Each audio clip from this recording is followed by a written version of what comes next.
Hey everyone, I'm here with Ofer from a really innovative company that I think I'm going to use myself. It's called Gloss AI. Ofer, tell me, how did you start this company? And where are you right now? What's going on?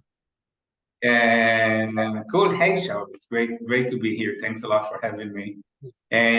Um, so we started GlossAI about a year and a half ago, and to be honest, the reality is when we started, um, it was really packed in COVID.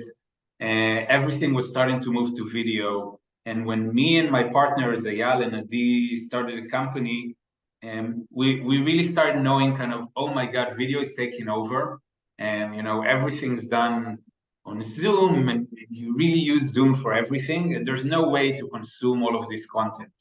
So the idea really was very broad. It was, okay, let's take all of these recordings, whether it's your webinars or these kind of podcasts or your meetings or anything, and let's use AI in order to get squeeze them, what we call, and give you the highlights, give you a trailer, give you things that you can start leveraging on social, etc. So we started very broad, and we kind of looked into a lot of different areas and talked to a lot of people. And then we saw, we talked to a lot of marketing and training department, and we saw that they really are creating so much content, and they keep, there's a big content strategy of, being always on, and they need to constantly create content, and video is the content that works best. And so we try to kind of work more around it, and work with our partners in order to give them kind of something that they need. And that's how we evolved. Today, a year and a half later, we raised the pre-seed and then a seed round, and we have an MVP that runs through about 25 or 30 different companies, pretty large companies typically. And we're going to launch early next year. We're going to have a full launch with PR and everything. So we're still a Wow. bit stealth. So you can consider this, Shaul, as our big reveal in your Wow, podcast. that's Yeah. amazing. Well, it's very interesting. Now tell me, so give me like an example of what is AI, right? What does it do? Let's say this video, right? Let's say this video recording. We put it into Gloss AI. What happens? What happens after that? So, we our algorithms would analyze the video from hundreds of different markers, right? So it has to do with things that you're saying. It has to do with how much we smile and when do we change the tonation, and how much we nod. And we'll try to look for the main areas, right? That's what kind of the deep learning algorithms that we use, that's what they try to. So we're very unique in the fact that we look at what is called multimodalities. So we look at everything, right? Speech, image, tonation, audio, etc. And then we run them all into a very big model that we've built.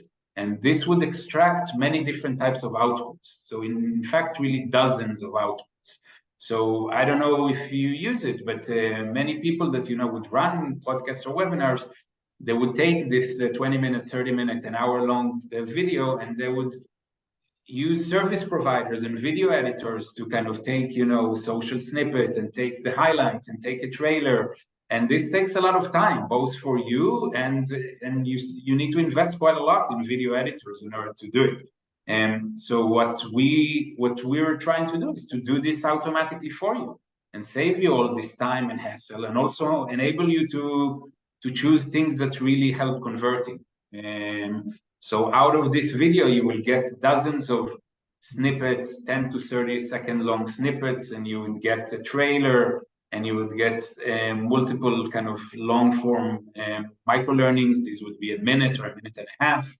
And they would all fit into all the different social channels. So everything will be converted automatically. So right now our Zoom is horizontal, but when you go to a platform that requires a vertical video, so we would detect where the people are and rearrange the video for you. So all of this will be done automatically, right? So instead of Wow. needing to pay and taking the time, you can just press the button, and then you have a full campaign for your next podcast next week. And so that's basically what we do. That's very smart. That's an amazing idea because it's definitely needed. Yeah, it takes a lot of time to edit everything. You're trying to find the different places you want to edit. You don't even know what you want to edit, what you want to take out. This gives you a bunch of options. You can look at them, see if it makes sense. And you said it's based off all these algorithms, so I'm assuming they're catching good stuff. That's really cool. Wow. Yeah, thank you. We're trying to expand. It's very interesting times in this world. We're under the category of what you call generative AI.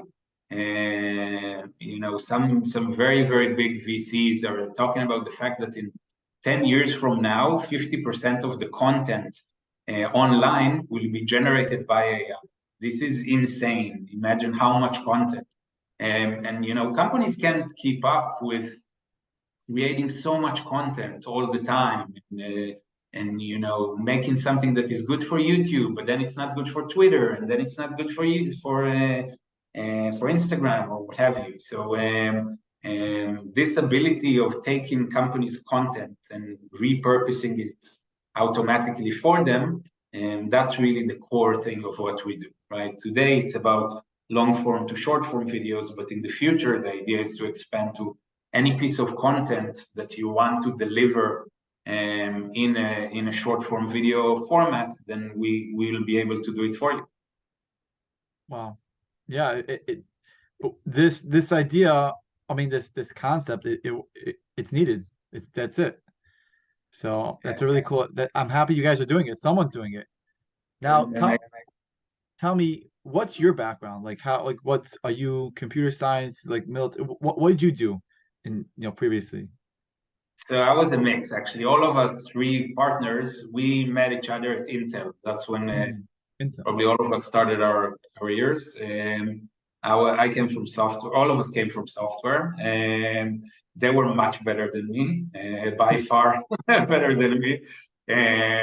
So at some point, I decided to take a small detour, and then I went to get an MBA, and then joined McKinsey. And so I was in McKinsey for many years out of London. And then we all rejoined in a startup in Israel called Vayar Imaging, which is an incredible startup, and we were all a few of the first there. And we worked together for 7 more years. Eyal, my partner, was leading the machine learning group, and Adi was leading the software group, and I was leading the business development. And so we've known each other forever.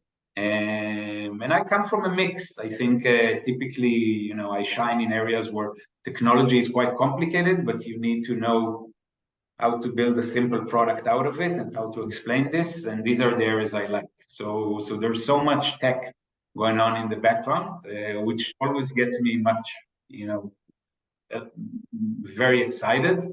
And how to deliver this message easily to people to use, that I think is the part where I like best.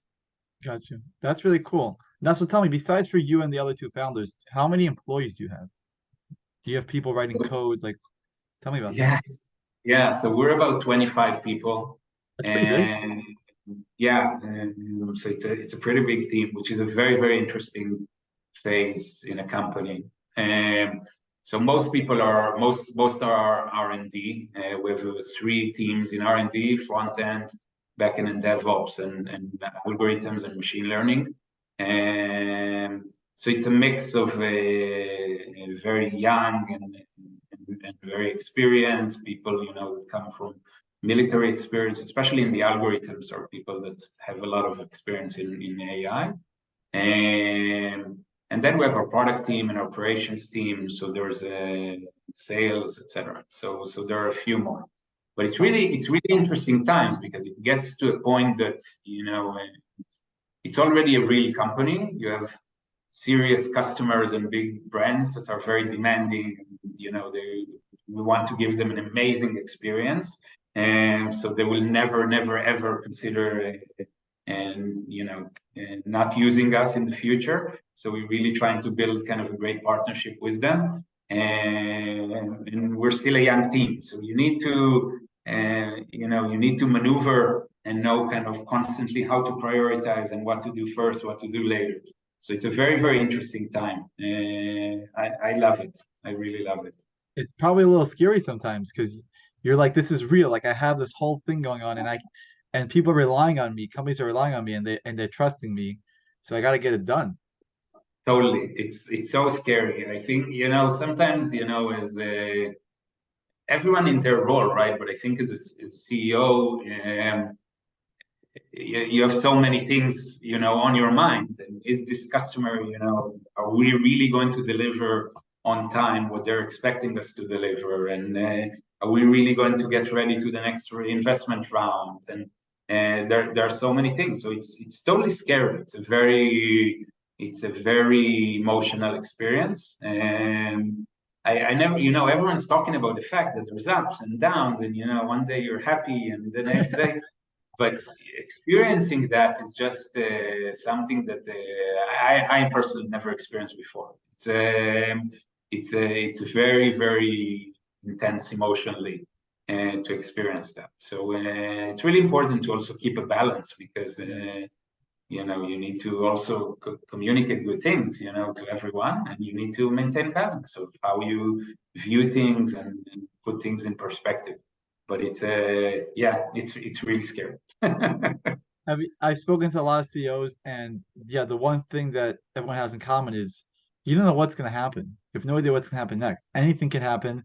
You just got to go with it. Like that's it. There's no rules. There's no rules. It's amazing. And we're in a very advanced negotiations over two very, very large deals, and deals with very big companies. They sometimes they happen, but sometimes completely regardless of the solution, something can go wrong. There's suddenly a reorg, or there's suddenly a budget cut, or what have you. So there are so many reasons, and as a young company, these things are so important for you, right? Yeah, And yeah, so it's absolutely, you're always kind of in the dark, and you need to yeah, learn how to land on your feet and continue no matter what happens. exactly. Now, what? Tell me about these companies. How'd you get these companies to begin with? I mean, this is still a really, really new company. The fact that they're trusting you after a year and a half, the company's very new. How'd you get them? Can you tell me about any of the companies? Is it public? Can you say anything? I'm just curious. Yeah, it's companies. I can mention some of them. So it's companies like in Israel, companies like eToro Hmm. and Kaltura and SolarEdge and Yotpo, and in the US, companies like Salesforce, and we're starting to do some work with PepsiCo and Wow. SAP. So there are quite a few. There are quite a few companies, and, the way to do it. So um, there's an element of how you get introduced. That's a very important thing. Coming cold call is very hard. So trying to find, people on your side, to find incredible investors, to find people that, want to help, and get you introduced, that helps a lot.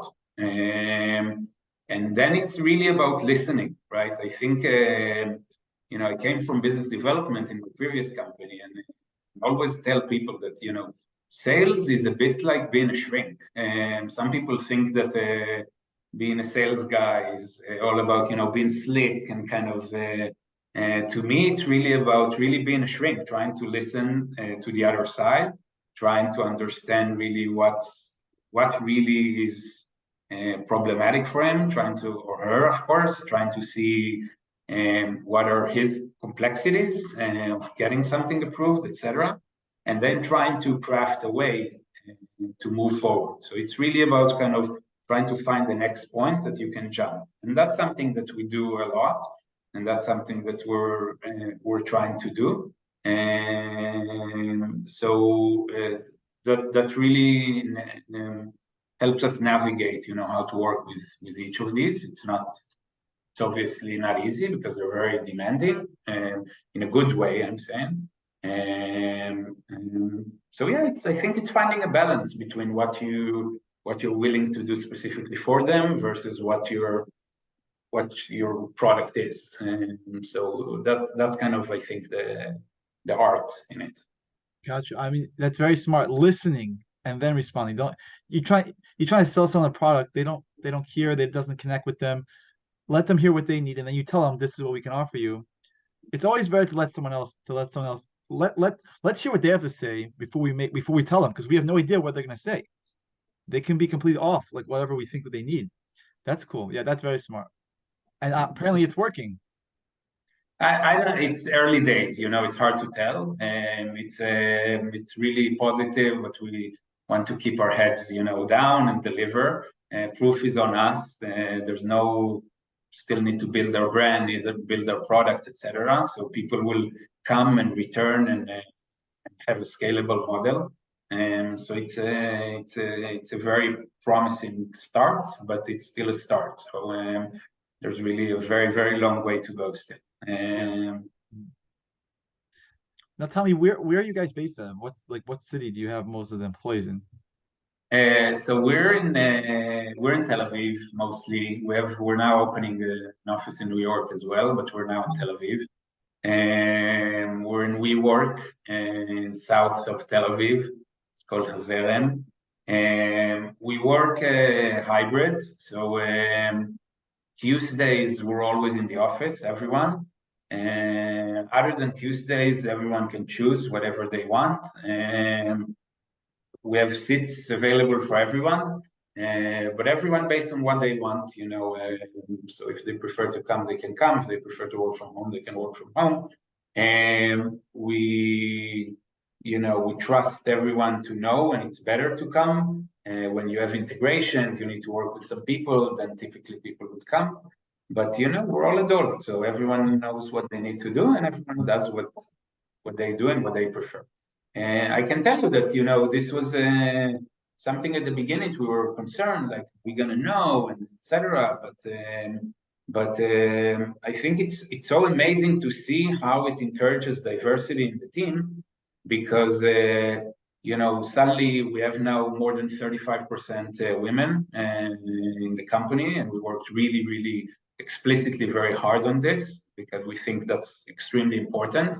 And it's much easier, to support young moms and to support people that live very far from the office, and they could have come, but they would have been frustrated and spending, 2 hours coming, 2 hours going back, and suddenly this opens up a lot of room for people to be with their families and come when they need and not come. So I think it's amazing. I think it's an incredible shift in the world.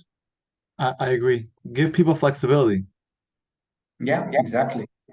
It's not, it's not nursery. People know what they do, and people prefer being trusted. Now, your your target, like the target for the product is large companies, but is it also individuals? Like let's say people who create content for everyone. And so yes, it would be everyone. So in early next year, we're going to launch our self-serve platform, and that's when it will be also available for everyone. Definitely to try it out, and so we'll have a free version that they can test it on a few of their content pieces. So it's really a mix of whoever wants to use. We'll offer different flexible pricing models. So hopefully we can support many people. Gotcha. That's really amazing. I mean, the product makes sense. Companies are interested, they're using it. The next step is to make sure they keep using it and to make sure they get new companies. But it seems like, even at this point, people like it. That's what makes sense. People like it because, there's a need for it. So I think you guys have a really good shot, I mean, you guys already made it in some way, but you obviously there's so much more to do. But I see the future with it. You know, Amazing. Thank you so much. I wish you'll be right in every word you're saying. It's so exciting, and but we need to keep building it. So it is uber exciting to see people using it. There's such a fulfillment, to have to sit in a room and build something with people that you like working with, and then having someone on the across the ocean and calling about why this feature isn't working, or that feature is this, or can we add this, and a day later they get it. So it's so rewarding, really. It's amazing. Yeah. You're probably always adding new stuff to the platform based on what people's feedback. Oh my God, constantly. I'll give you an example. When we launched our MVP, which was in March, and then we thought we can come to our partners and do exactly the functionality that I mentioned, right? We take this and you get the outputs and you can use it. And then, the first two customers, they told us, look, it's incredible, but it's like 95% there. I need some ability to take this 5% and do it on my own, because the 5% means whether I can post it or not post it. Ah, And especially when you're a big company, you have your brand requirements and you have very specific needs. And so we listened to it and we built it. So right now the platform that we're offering has a full video editor on top of it that we've built, that is kind of really really AI driven, cutting edge, with give me more suggestions, give me more options, delete a sentence, add a sentence. So it's very easy to use. It's not for editors. It's really for everyday people. And not that editors aren't everyday people, but yes. it's for people without specific experience. And right now that's a part of our offering. And this opened up so much because we heard very early this kind of this concern by our customers that it's not 100% there, and so we need to shift priorities and give this a big priority. And we're constantly evolving in our platform, and these feedbacks are really what drives us forward, right? Yeah. I mean, it's very exciting to see because, it's probably always going to be adapting to what people need. So whatever you have now, in a year, it could be pretty different. It's going to be the same basic, but it could be a lot different based on what people need. You need the customers to be happy. So it's, in a way, it's cool, but it's obviously it's a lot of work because you gotta, you're creating new parts. It's, get on it. The team's always got to move, creating You're new you're so things. Wow. You're so right. I think the way I look at it, because there's always a question between defocus and taking on feedbacks. And the way I look at it is it's really important to craft your vision of where you want to head. And then the question I keep asking myself, and that's what I encourage our teams to ask themselves when they prioritize, is will adding this support our vision, or is this taking us somewhere else? And as long as our vision is clear, which is take content, enable companies to repurpose and reuse it any way they want, as long as that's clear, then it's almost like a north star of what should we do and what should we not do. But it's always the tactics versus the strategy are always a big thing. Feedbacks are for everything. There are so many jokes about the fact that as an entrepreneur you sit and build something, and then you think that you understand the market, you come with it and you realize that you are completely off and you have no idea what you're building. We're trying to avoid it. Listen, you always have to adapt. That's the key. That's the key in life. Yeah, Just adapting. yeah, totally. I agree. Wow. I mean, Ofer, I feel like we got a pretty good understanding of what you guys do. I mean, I can't wait to see it in action. Hopefully, I'll be able to use it myself. I'm very excited, and Awesome. I'm excited to see where you guys go. I'm excited to see where the company is in a year, and 2, and 5, and 10, because yeah, as you said, content is going to be created by AI a lot, which I believe. Whatever they can automate, they're going to automate. That's how life is. So Yeah. that's really cool. Yeah. And no, amazing. Yeah, I'd love to catch up, and obviously, would love to hear your thoughts on how this worked for this session, and hopefully your next sessions as well. Thank you so much, Ofer, and we'll see you soon. Thank you, Shaul. Thanks so much.